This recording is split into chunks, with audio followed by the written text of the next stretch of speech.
Alison Arngrim, and this is the Alison Arngrim Show. Okay, some of you might recognize me as evil Nellie Olson from Little House on the Prairie, but tonight I'm Alison Arngrim, and this is the Alison Arngrim Show. And here on the Alison Arngrim Show, we talk about things that make you feel good. The movies and the TV shows that made us feel good, and the people who made them, and people who are doing things now to make the world a better and more interesting place. And oh, I've got one tonight. And okay, she's been on the show before, like eons ago. She was like one of the first guests. She's amazing.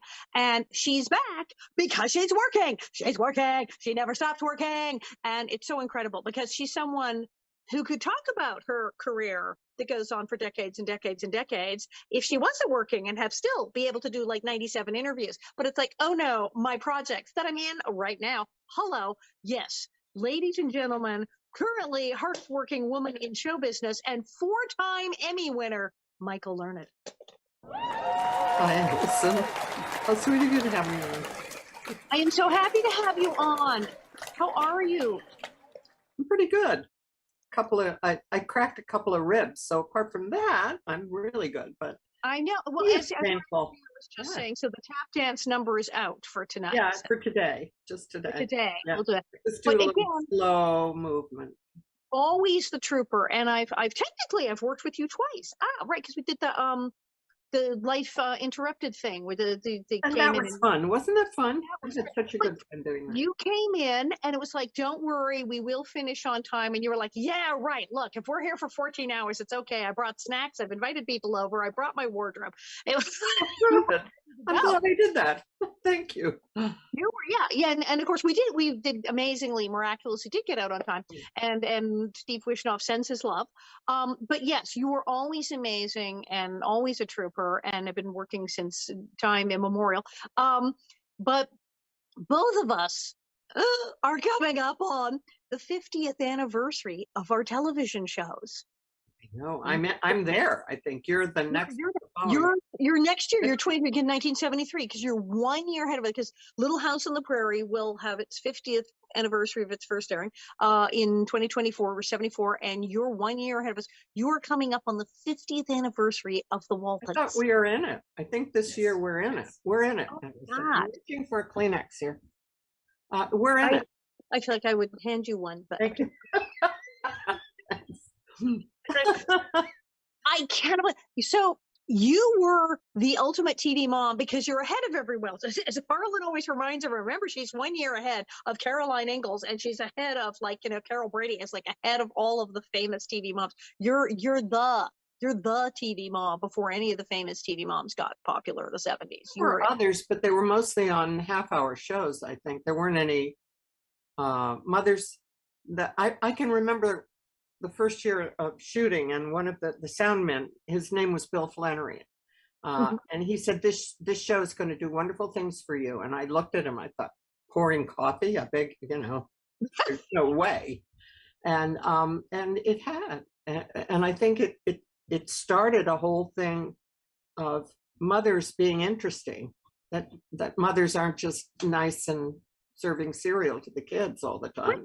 Because prior to this, we had like the Donna Reed model, and she occasionally had a funny episode. She was, clever. She was great. But the TV moms, the Leave It to Beaver, etc., they had the little high heels and the dresses and the pearls, and it was very contained. Sometimes the whole episode they were in the kitchen, and it was like that was kind of, they were sweet, and there was a stereotype for the wife mom, and in the 70s, we all started getting kind of gritty and realistic, and here suddenly was this show in the Great Depression, based like Little House, again, based on someone's autobiography, a real story. And this woman who was real, and yes, she was in the 1930s, but she was tough. And she was modern, and she loved her kids, but she didn't take anything off of anybody. And if Mrs. Walton said this is how it is, this is how it is. And it became this huge thing, this whole archetype. And then, we came in with Little House, but then this became the mold. They would say, oh, like a Mrs. Walton, Mrs. Ingalls. that was it. Yeah, we both get, Karen and I both get, people think I'm Little House on the Prairie, and I'm sure it gets occasional, you must be the mother on the Waltons, because we're very similar types, and she's wonderful. But yeah, it was really hard, and it still is, because when people think of my character on the Waltons, they think of her always as this sweet, kind of goopy mom. And really, she was pretty stiff, and she was sort of tied to her own opinions, and she was a little bit judgmental, and she wasn't a perfect person at all.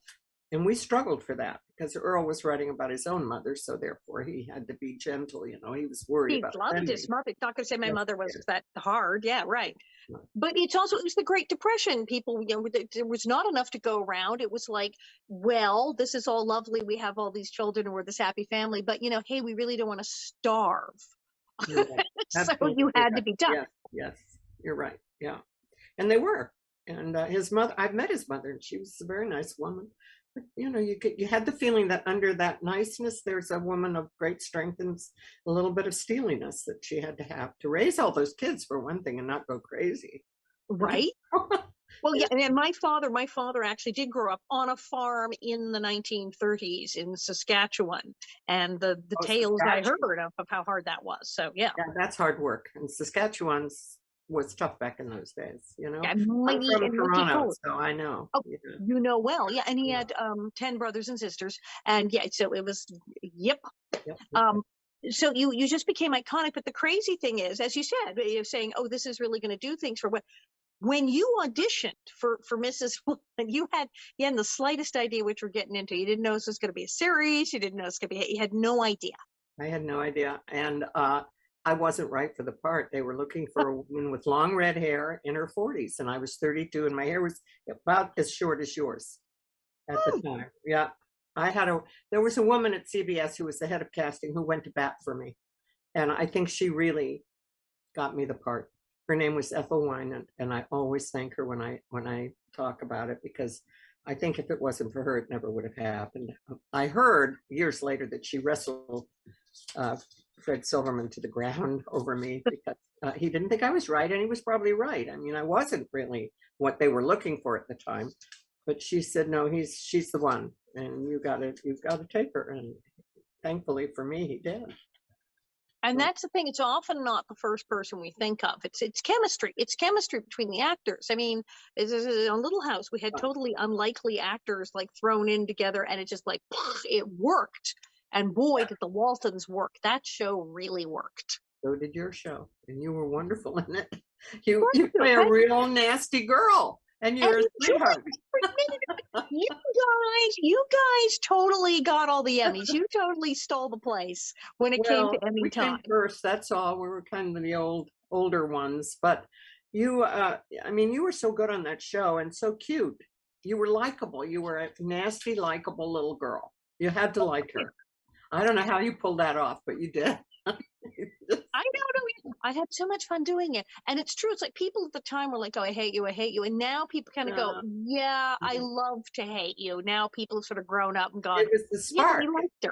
You have to have that spark in the show, you know, otherwise everybody's too good to be true. Yes, on the Waltons, my favorite character were the two old ladies making the recipe, who were the busybody gossip queens. They were great, yeah. And Ellen Corby had her little spark too, Grandma. And Will Gear, nah, not so much. He's just an aging hippie. That's what he was. He was this kind of good old hippie guy. As an aging hippie, even though it was the 1930s, he just went with that, and it totally worked. You know, Will used to plant gardens wherever he was, because he was. I've known him for years before the Waltons, and we'd worked in various theater companies together. And wherever Will would go, he would plant a garden. Even if it was in an alleyway between theaters, he would somehow plant a little garden. He planted one at ACT, the American Conservatory Theater, in the alley, just between the buildings. He somehow made things grow in the shade like that. It was amazing. Theatricum Botanicum. You go to the Will Gear Theatricum Botanicum. It is a garden. It's like a garden with a theater. It's a garden with a big theater. Yeah, lovely theater. So I'm looking at it, as you mentioned, the American Conservatory, the amount of theater you've done and the amount of Broadway and the shows. Do you see yourself as more primarily a a theater actress, since everybody knows you as TV? Yeah, I do. I mean, I'm a theater rat. I feel I walk into a theater and I feel like I'm home. It's like church for me, really. Any theater, just about. And I don't know. It's just, I feel comfortable. I like the smell of the theater, even if there were a few little rats here and there. Theater, they're grungy. I mean, you walk in, the backstage of a theater is grungy, where the real actors live. Is not glamorous at all, but somehow it always feels like home to me. I like that because it's true. It's not clean back there. It's not clean. And sound stages at television studios are not generally clean. I don't know what them 3 camera people are doing, but I know when you're doing filming, you're the big sound stage. Those things are filthy. It's not glamorous, is it? It's glamorous on Golden Globe night, but it's not glamorous otherwise. Nothing. People only knew. Now, you've continued to work like nobody's business. I mean, you came out of the Waltons and just like kept going. You had Nurse, which was like a cutting edge show for its time as well. Yeah, I'm sorry they canceled Nurse. I think it had great potential and it was doing quite well, but I sort of sabotaged it, I guess. I was wanting New York writers, and they were getting LA writers who were good writers, but they were writing, she comes home and soaks in her hot tub, and you don't soak in a hot tub when you're living in Harlem in New York, that kind of thing. So I didn't handle it correctly. And the producer of the show said, you need to walk off the set if you want to get New York. He actually told me to do it. And he disappeared and went to Hungary. I walked up the set and then it was canceled and I didn't work for a long time. It was tough. Well, now that doesn't sound so much like you sabotage. That sounds like the producer sabotaged it because he tells. Well, he did not back me up. So I blame him for that. He's gone now and I can do it. But yeah, he did not back me up. Oh yeah, you should totally walk off the set. And now I'm going to leave town and the country. That's exactly what happened. Yeah. That's a setup. He set you up. And we did get New York writers and the scripts were good. But I think, it was like a slap in the face to the people out here in LA. And I didn't handle it correct. I mean, I should have gotten on the phone. Now, in retrospect, I should have gotten on the phone and said, okay, can I come out and talk to you? We're having problems with the scripts and can I take you to dinner and we'll talk it through? And that's what I should have done, but I was too immature. I didn't know how to do that. So I look back on it now. I take responsibility for that. And it also was the 80s, was a very weird time in Hollywood. Things were harsh. They were just cranking all kinds of stuff out, and they were going into that whole TNA zone of television. They were coming out of the serious dramas of the 70s and going for the jiggle shows. So it was a very weird time in the 80s. Yeah, but the show wasn't a jiggle show, The Nurse. It was about a middle-aged woman in her late 30s, 40s, early 40s, and it was good. I still have some. I haven't looked at them in a while, a long time. Oh, sorry, I haven't looked at them in a long time, but I don't know how to turn my phone on. Okay. Okay. I haven't looked at them in a long time, but they were pretty good. Some of those shows, and the writers were wonderful. And so you won the Emmy. You won yet another Emmy for that as well. No, that's why I think if the 80s hadn't been the time it was, I think it would have stayed on. I think they would have gone with it. But it was a weird time where like really good dramatic sink your teeth into it roles for women, these kind of shows, they went, okay, now we're going to go fluff. And I think they were going towards fluff and they couldn't deal with what you were doing. That could be. I like to think it was kind of groundbreaking, actually, because it wasn't like I was a 20-year-old with, tits and stuff. I was just a person, and I thought maybe this is going to go, and it's going to be about human beings and their stories. And I was really sad when it was canceled. Relieved in one way because I was so tired. I mean, we were working 19-hour days, yeah. But that's the whole craziness. The parts that we think, okay, yeah, this is going to go, this is going to be a hit, this is really well done, like some nurse, this is going to run for years. You can hardly keep it going. And the things where you go and you go, oh, I'm not going to get this. And who's going to watch this nonsense? And it's the Waltons and runs for 10 years. Well, yeah, it did. And I'm grateful for it. It got me a second family. We're all very close, as you know, and I'm sure you are to your fellow castmates. Exactly. And lucky for that, because I cannot imagine how people who don't get along can do a 9-year series or an 8-year run. I don't know how. I remember once Ralph and I had a fight about something, a spat, and I had to go knock on his dressing room door before our scene. I said, we have to make up because I can't do the scene if we're still mad at each other. You know, it was kind of like, as you well know, it becomes kind of like your second family. It is a family. We were absolutely family. And there were times, you know, if any of us on the set, we had a fight, or like, well, I'm just not talking to her today. I'm just not speaking. I'm not having lunch with you. Our idea of a big fight was, I'm not going to eat lunch with you. It was like, and people would visit our set, or other guest stars would be on our set, and they'd say, oh, you guys think you had a fight. And they tell us the horror stories, but they got these people on shows who practically have restraining orders against each other. You guys like don't speak for 4 hours and you think it's a big deal. I don't know how they can do it. I really don't. My hat's off to them, but I couldn't. I couldn't. I'm not. No, there has to be some kind of bond. Yeah. Yeah. It wasn't faked with any of us. I mean, we really did love each other. As you know, I'm sure you did. And what's weird too is a lot of your bad days. It's not like, it's like a family. You don't, it's not all perfect. I mean, you still have your days where and there's people you like that you don't really get along with. They're very different from you, but it's like, oh, that's crazy Aunt Ethel. And you keep going.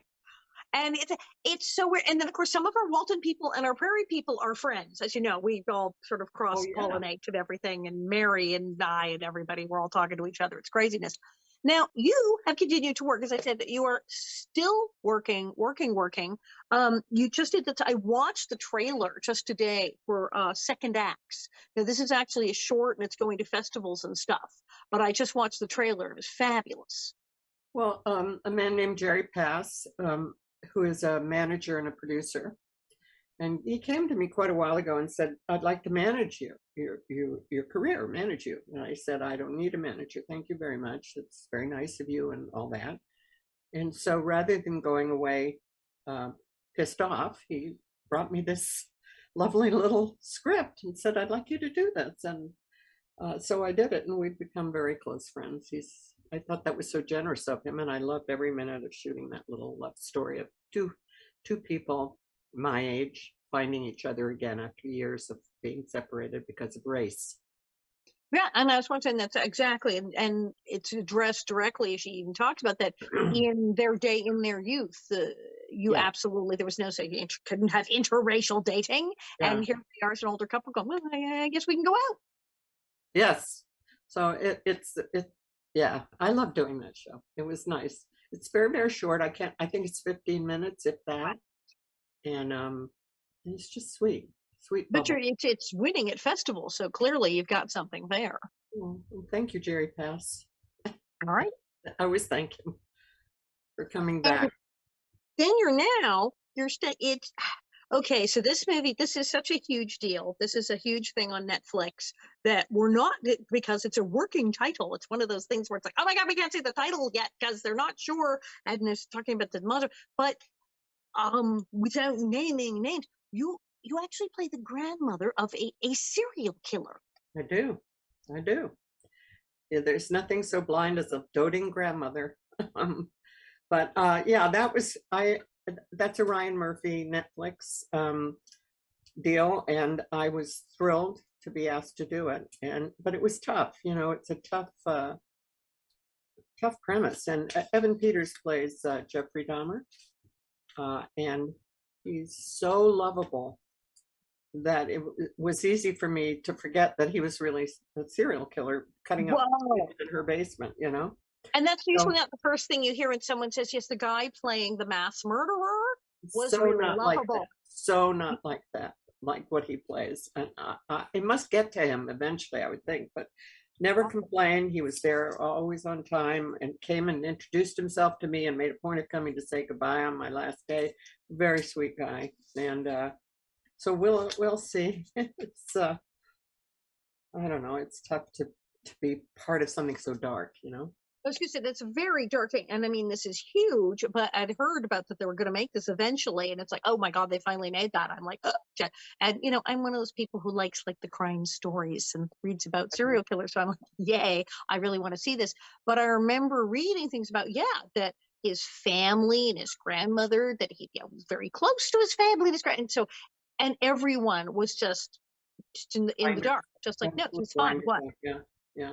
I mean, I have a grandson living with me at the moment while he's studying. He wants to be a chef, and he's just gorgeous to look at, sweet as pie, just the sweetest person. I thought, what would I do if I suddenly discovered that, my goodness, he'd been killing people on the side and I didn't know about it. I mean, how could you be so blind? I don't know.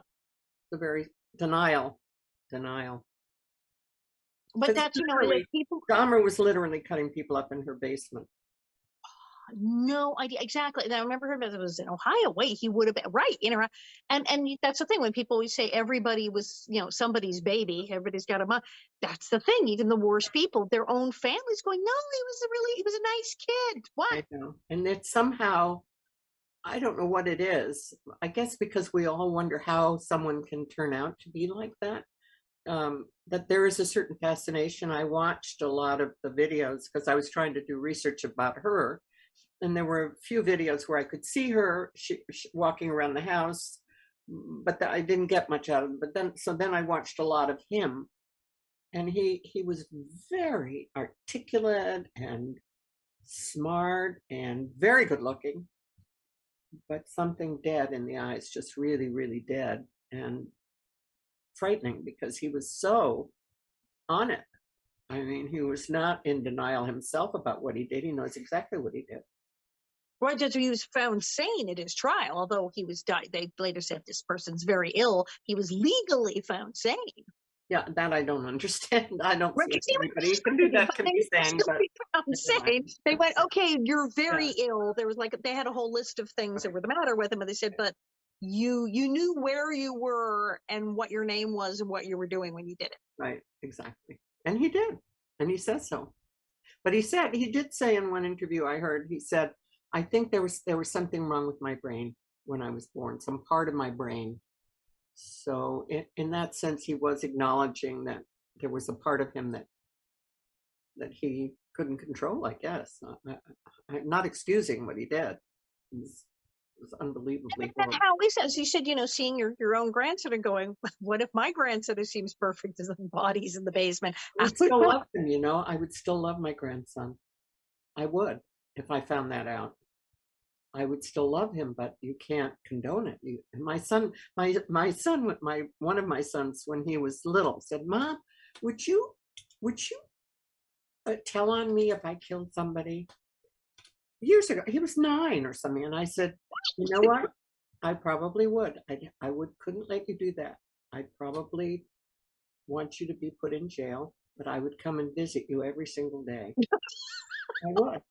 I mean, I would still love him, but you can't, so it was a tough one. When he asked me that question, I thought, oh, it was one of those, oh God, please put the right words in my mouth because I don't know how to answer this question. But it was basically, I had to tell him that, no, he can't do that, that it's not acceptable, but that I wouldn't stop loving him.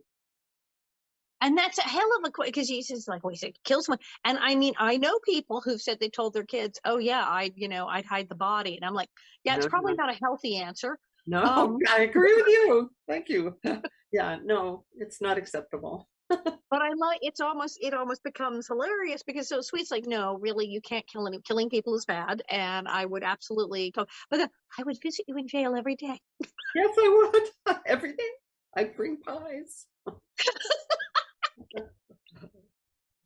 So was it weird? I mean, when you were approached with this, because on the one hand, I'm like, oh my God, it's the Ryan Murphy Netflix monster giant production. This is huge. That's what everybody wants to be in is a Ryan Murphy Netflix movie. And then it's like, yes, but it's about murder. It's dark as can all get out. What was your reaction to that?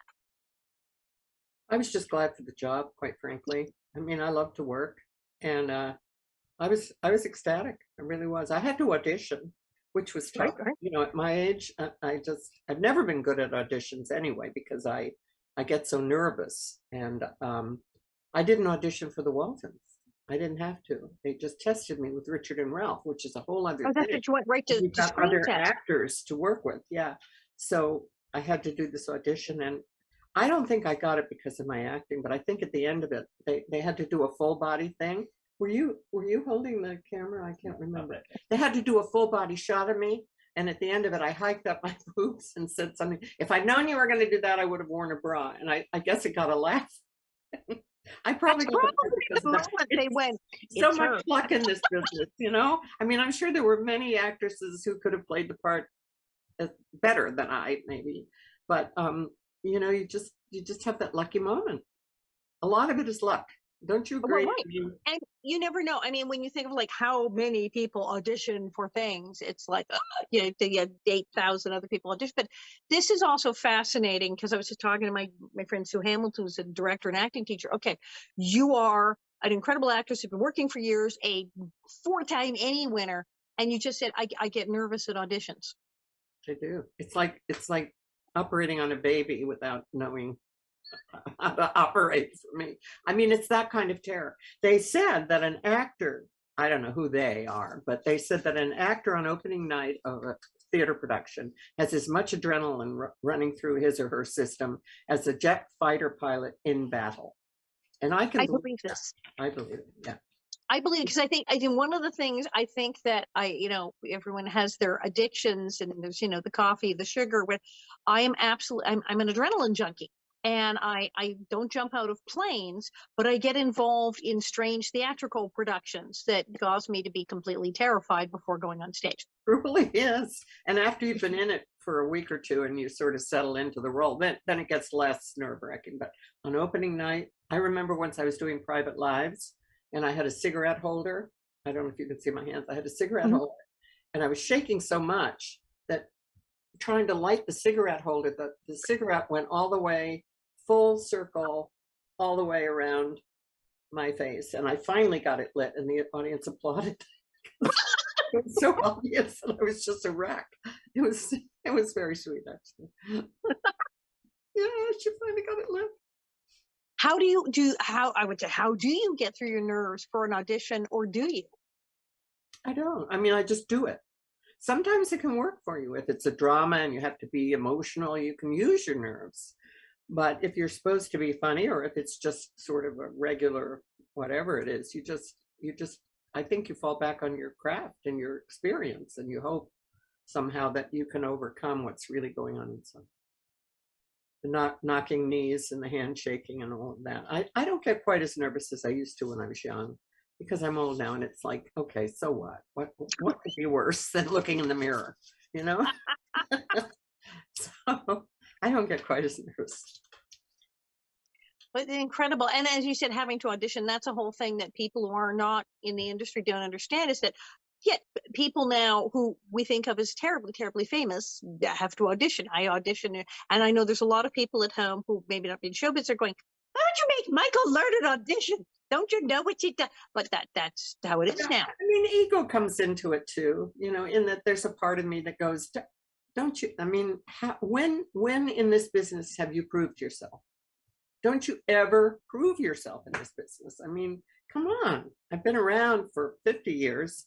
Um, can't you just take it for granted that I know what I'm doing or that I can do it? But What would think one or two of the four so there's Emmys? a little bit of ego involved, I must admit.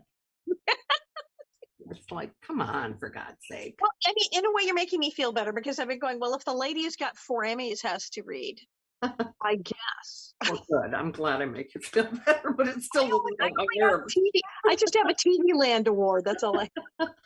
It's nice. It's nice to win an award, especially the first one. I did not expect that, not in a million years, and I was having Really? such a good time. And they called out my name and they mispronounced it, so I'm still having a good time. And suddenly I remember kind of going, it sort of dawned on me, and I looked at my son, and his eyes were like this, and he's looking at me like both of us, did we hear right? And then I had to get up and say thank you and talk to all those people, and that was horrendously nerve-wracking, but it was also thrilling. It was really thrilling. Calling home, a bit calmer the second time around then. Yeah, you get caught up in it, you know, when you're not in it, you're going, oh, well, another award show, you know, but when you're part of it, you can't help getting caught up in it. It was just a thrill. It really was. It's amazing. And then, I mean, you have also fascinating, like the other one that people always want to know is why are you named Michael? It totally works on you, but your family chose to name you Michael. Was it your father wanted to give you an unusual name? No, and they didn't want a boy. So I don't know. My brother's name is Tarquin. I have a sister named Gretel. sister named Susie, who's the only normal name, Sabra, Philippa, and Dora. So it's not like we don't have unusual names in my family. I think my parents just, I think they'd had a couple of martinis and they thought, why not? What the hell? I have no reason to. My father, when I asked him, I said, everybody always wants to know why I'm named Michael. He said, well, had you been a boy, we would have named you Caleb, but as you were a girl. Exactly. Which I'd go, well, huh? And I'm kind of going, wait, Caleb? Caleb's kind of a cool girl's name. I could see someone saying, hi, I'm Caleb. Okay. So yeah, that's even more confusing. So I named my son Caleb. My oldest son, his name is Caleb. It's a beautiful name, I think. Great name. Yeah. But yeah, Michael works now in the olden days, like prior to the Waltons, as an actress in, the 60s and 70s being named Michael. Did people give you a hard time? No. Good. They really didn't. No. It was fine. The only thing that happened was when I got the Waltons, when they flashed our faces on the screen at the openings, they had to put Miss Michael Lerner because they were afraid people would think it was a mistake. My name was, that there was some kind of a mistake. So I think they quit doing that after we'd been on the air for a while. But the first couple of years, it was Miss Michael Lerner. We're trying to figure out which one does Michael play. I don't know who plays the mother. Yeah, pretty much. Yeah. So tell me about you. I want to interview you. Oh, that's always fun. How you got into this and how you don't have any Emmys. I just have a TV Land award. That doesn't matter. You don't need Emmys. I have a lifetime achievement. I have a lifetime achievement award. It's the youth in film. I have a lifetime achievement. I have that. That's pretty good. You should be very proud of that. And what about what you're doing interviewing people? Well, this is crazy. So yeah, every Tuesday, the Alison Arngrim show, UB and Go. I have all sorts of fascinating people, and I get lots of the actors and people I work with, and fascinating people like you from the day. And then I get sometimes authors and interesting people. I had 2 women on who are historical recreationists. They do Laura Ingalls Wilder and Dolly Madison and Mary Todd Lincoln and things like that. They acted out. I mean the full thing in the costume and sort of like an evening with kind of thing. Yeah. Because you did the Mary Todd Lincoln thing. Yeah, I did do that. I did. Do you do a lot of research? Do you have to do a lot of research? Some of them, yes. I mean, some are easier where all the information is so massively out there, and I've met them. And then sometimes, yes, some of the new people, like if you're an author or a new person who just had a book out or just started on a show, and I have them on, I get to look up all of their stuff and go, well, who the heck is this? If I've absolutely never done anything with them before. I've always thought it would be fascinating to do what you're doing, because you do get to meet interesting people, but you have to be on it. I mean, you have, like you're doing, you're helping me. If I had to talk about myself, I'd go nuts. Right, because I've had you on before, so I know so much about you. But then the new stuff I'm fascinated with, because I said I even watched the trailer for the thing with thank you. So so I do. I try to keep up, but it's fun because it is a conversation. And what's funny is, like with my show, sometimes the other guests start asking me about me, which does not happen on most shows. Oh well, that's because of who you are, I think. You're a giving person, so you make us feel like we're friends, and you and I have bumped into each other at events and stuff like that, but I don't really know you, but I feel like I do. So you have that quality that makes somebody feel comfortable and like they want to open up to you. Well, see, thank you. It worked. Actually, that's true. My husband, Bob, actually nicknamed me the Human Confessional. You're not getting anything out of me, Alison. You work for the CIA. He said, I leave you alone at a party for 5 minutes, and you've got people like spilling their guts in the kitchen. What are you doing to people? That's a talent that you have. That's wonderful.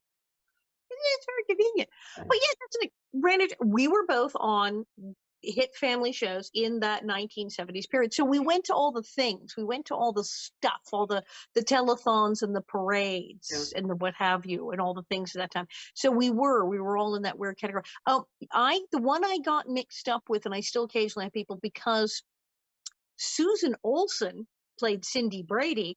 So Nellie Olsen, you have the name thing, had the same ringlets. Oh my So God. we do sometimes have the Nellie Olson Cindy Brady crossover where people will ask each of us if we're the other one. That's interesting, isn't it? So what do you say? I go, no, same hair. Don't make me laugh. I have a cracked rib. Yeah, right. Yeah. How many ribs did you crack today? I don't know. I feel like I broke one, but Oh, hell no. I just hit the corner of the bedside table the wrong way. That's all. I rolled over. That was it. I have a dog that sleeps with us. I shouldn't say that. I know some people will be absolutely horrified, but we have a dog that sleeps with us and a cat that sleeps on the foot of the bed. And I'm always afraid I'm crowding the dog. So I'm always on the edge of the bed so I won't disturb my dog, you know. Right, it's the dog. Well, our two cats sleep with us generally on my head. Oh, we call it the okay. we call it the cat hat. We say, who will wake up wearing the cat hat? Whose head will the cat be? He's just I'm crazy about it. We just got him a couple of months ago, and he's just I love him so much. It's funny because you just sort of can bond with certain pets right away. Just this cat, my husband saw it at the rescue center, and he said that one, and I said you got it, and we're both. No, they choose us. They absolutely choose us. So the cat like climbed on my head when she saw me. But I want to see your cat. You should make it. Well, I had to put her in the other room because she tries to climb the camera with the tripod and knocks everything over. She's their tail in your face. That's not good. Yeah, she does. She climbs up. We do the tail on the face thing. So, all right. Well, see, there's the thing. I mean, cracking ribs. You always the trooper. You're like, what? It's a flesh wound. In being an older actress, because I'm 60 now. I'm old, honey. I've arrived. Right. I'm 60 now, and I feel like oh my God, that's like 100. I can't be 60. You look great. Thank you. You look great yourself. You're on your way, honey. You're on your way. All right. I'm 60, and I got a show coming up on its 50th anniversary. So it's like, wow. Fabulous. So okay, as an actress who is beyond a certain age, yes. How do you feel about what that's obviously you're working? I mean, there's a lot of women who say in show business who say, oh my God, it's murder to try to even get a job past 40. And we've both left that in the dust and are continuing to work. And you're really continuing to work. As I said, you're on Netflix. How do you feel about that as the aging process as an actress and how the industry treats you? Well, what choice do you have? I'm just glad to be working. I mean, if you're old, you're old. I was just texting my friend Judy, and we are. There are pictures of our two mothers belly to belly at 9 months. So we've known each other. I can't imagine life without Judy. I've always known Judy, and I said, we're not getting older anymore, Judy. We've arrived. We're there, and it's not so bad. I have a wonderful husband, a good life. I'm still working, which is a gift. I'm going off this summer to do on Golden Pond in Canada. I was supposed to do it with Hal Linden, but he had something came up for him and he couldn't do it. Oh God, who are you doing it with then? It's a Canadian actor named Walter Borden. You wouldn't know him, but it's a very interesting. It was my idea actually, because he and I had done Driving Miss Daisy together a couple of years. And you did Driving Miss Daisy for a while. You did a whole tour of that. Yeah, and I love the play. I never get tired of it. It's a wonderful play, and so Walter and I had done it in Canada together, and now we're doing on Golden Pond. So it'll be great. Yeah. You did on Golden Pond before, didn't you? I did it a long time ago with Tom Bosley. We toured it, but I thought, well, this should be easy to relearn. Tell me it's not. It's a bitch. I'm starting to struggle with the lines now. I want to go in knowing the lines because 3 weeks of rehearsal isn't enough for me now. And 3 weeks. 3 weeks is a lot. Remember when 3 weeks was a lot of rehearsal? Well, yeah, but not anymore. So it'll be good. I'll learn it. I'll know it going in. Where are you doing it in Canada? I being a big fan of Canadian theater, having done it's a little town called Petrolia, and the two guys who run it are the two artistic directors. They're called the two Davids, and they were both at Stratford, Ontario, Shakespeare Festival Theater, and yeah, they're wonderful guys. So I'm looking forward to it. Yeah, because my father was years and years ago was the Stratford, Ontario Shakespeare Festival. My parents met in theater because they ran. My father actually with Stuart Baker founded the Totem Theater in Vancouver in the late 40s, early 50s. Like, So are you Canadian? You're Canadian? I am Canado-American. I am dual. I got born in New York. Oh, you are. I have my papers. I am Canadian-American because the folks stayed Canadian. And my mother went over to the theater one day and met my father. And that was it. They ran the theater and they had the rights to all the Tennessee Williams back then. You've grown up, you're a theater rat too. You've grown up in the theater. It's where you and that's it. And so some of the first theater I did was dinner theater stuff in Canada. Yeah. Like in Edmonton and all that kind of thing. So yeah. Yeah, I did a show in Edmonton too. I think everyone did that. Did you do? Was it that West something? I can't remember. Just like I can't even remember what I did. It probably right. I don't know what it was. I think everyone played that theater in Edmonton. I think everyone. I think Stacey, but it doesn't matter. It was fun, and I love Canada. I love living in Toronto. Before Toronto was Toronto, which it now is a sort of cultural city. And back then it was kind of Midwest, laid back, easygoing. Toronto wasn't a hub like it is now. And it was wonderful. All my friends, I had wonderful friends. My kids grew up there. It was great for children. I miss it. I love Toronto. It's not the same city now. It's even more exciting. You're not Canadian American. You were born in Washington, D.C. You're an American who went to Canada. My ex-husband was Canadian. He was born in That's right. Okay, so do you get the dual? Do you have the dual? Do you have the? No, I wanted my kids to get it, and they didn't. They wouldn't do it. So. I got the paper, and then they said, "Well, actually, we would grandfather you in now because your family's like so Canadian. We totally get." So it's like, yeah. My kids could have, but they didn't. They didn't want to at that time, Right. Everybody wants dual now. Everybody wants to go to Canada, but it is fabulous. Canada's great. Yeah, it's really great. Have you ever worked in Banff? I have not. I've not been to Banff. If you haven't lived till you've seen Lake Louise, it's the most incredible color I've ever seen of a lake. I mean, it's like amethyst, a beautiful amethyst ring. Picture a beautiful amethyst ring. And you're looking, it's like the Mediterranean, only better, bluer. I can't describe it, but it's colder. Beautiful country, beautiful country. But it does get mighty cold. Vancouver's not so bad with the cold thing. Vancouver doesn't get that cold. Vancouver gets like San Francisco cold, but Edmonton and these places, that's really cold. Yeah. But you dress for it. I mean, you don't try to look good in the winter. You just got your hat and pull that scarf up here. Dude, I went to parties at people's houses where they said the tradition was you knew who came to the party. The way you found out who was at the party is you went to the room next to the front door and saw whose boots were there. Or whose coats were on the bed, yeah. See the boots. Oh, good, she's here. You knew everyone in town by their boots. True. So, all right, what are you doing next on top of the 300 things that you're already doing? Because and people can see now the second act, the thing that you've been winning all of this stuff, Best Actress at all the film festivals. The second act, where can people see that? I saw a trailer online. Where can you see the short second acts? I really don't know. It's on Amazon. It's not on. Do you know? It's like a new platform. There's a thing, like DirecTV's thing. DirecTV. DirecTV. Yeah. They have a whole new shorts program on there. So it's on there. Yeah. And then obviously on Netflix, this is going to be absolutely gigantic. You're not going to be able to escape seeing this, where you were the grandma. It's going to be on. It was supposed to be on last September, and they keep saying sometime. So. Oh, everything gets bumped up. It's like it's COVID. What are you doing next? Are you working again after all of this? Harlan just said, your memoir. I'm supposedly writing my memoir, but I'm not.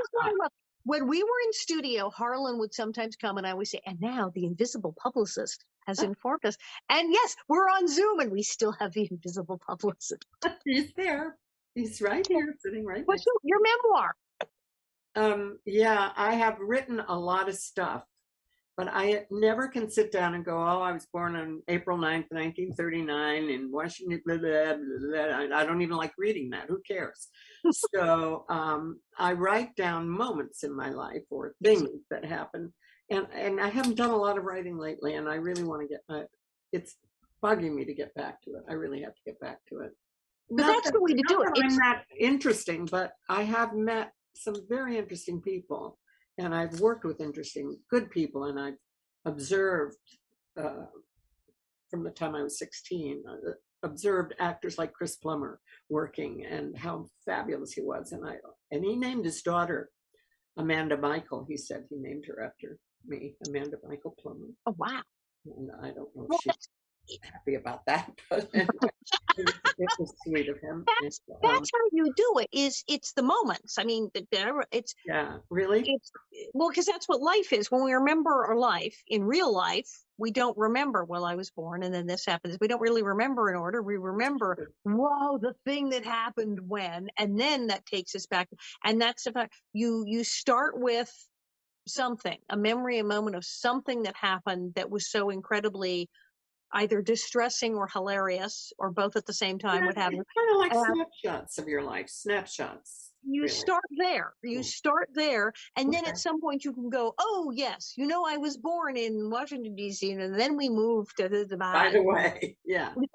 Because my life was really interesting. I mean, my dad was a spy, and he worked for the CIA, and we lived in Austria, where everybody was. The cows are going up to the mountains. What? Hold on, she's gone. Are you gone? You're back. No, you're gone. Can you hear me? I can't hear you, Alison.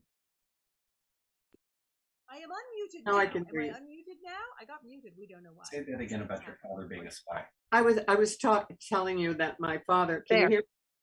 Can you yes, hear me? There you go. Yeah. My father was actually a spy. He was working for the CIA, and we were living in Austria. I had no idea what was going on. I just know there was one room that was always locked, and my father was in it most of the day, and I could hear sounds like a telegraph machine. But every time I would knock, I'd have to knock, and he'd unlock the door, and he'd be typing, and the paper would be turned over so I couldn't read it. And not that I was allowed to look over his shoulder anyway. But it turns out years later, I learned that he was working secretly, and he was in the Secret Service, and he was doing. There was a guy that came to visit. I'll have to tell you this one story. This guy used to come to visit, and I didn't like him. And I told my father years later, I said, I didn't like that guy. He just made me uncomfortable. And my father said, yeah, we were going to kill him. My father. I said, what? I'm a young ideal. I'm a pacifist, marching and doing things.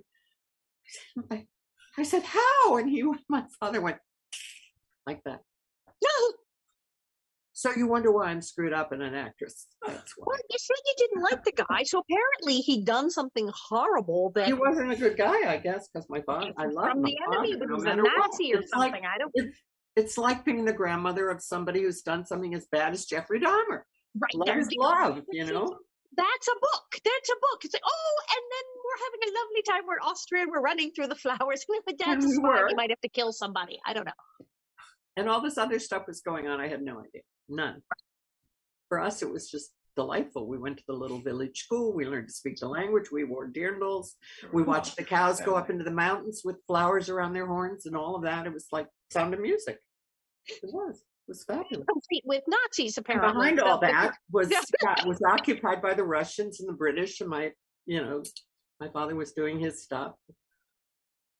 So no wonder I'm screwed. Okay. Yeah, that's a book. That's a book. Yeah. I think you have some material. You might possibly have some there. If I could just sit down and write it. Write it in pieces. Write it out of order. Speaking as someone who managed to crank it, write it out of order. Write it in pieces. Write the moments, and then as it starts to go, and then they're gonna make you go through a whole editing process over and over, so you can patch all the pieces together later. So I don't think I could ever do that. I'd have to have somebody else do it. Oh, that's why they have editors. No, you want to I've tried to improve. I've come across essays and stuff I've written. I try to make it better. I just make it worse. That's why we pay editors and proofreaders. Editors, yeah. They earn their money. Well, I'll get back to it. We do that. What are you going to call it? I don't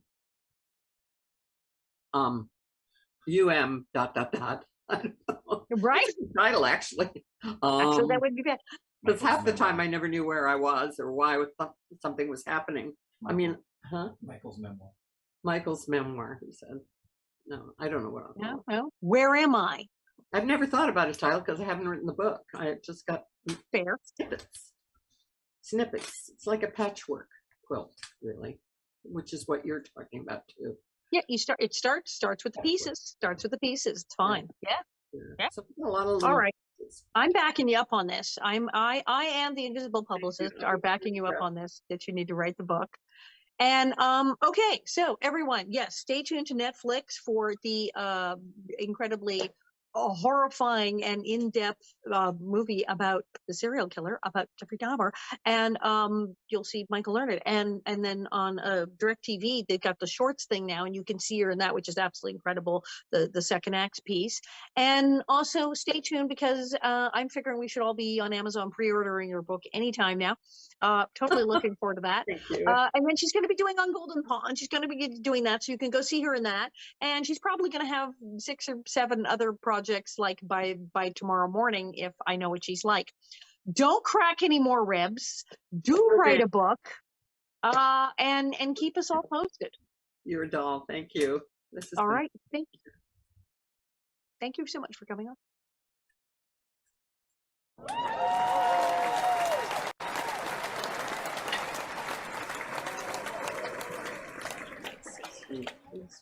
You're a sweetheart. I don't know if you can hear me.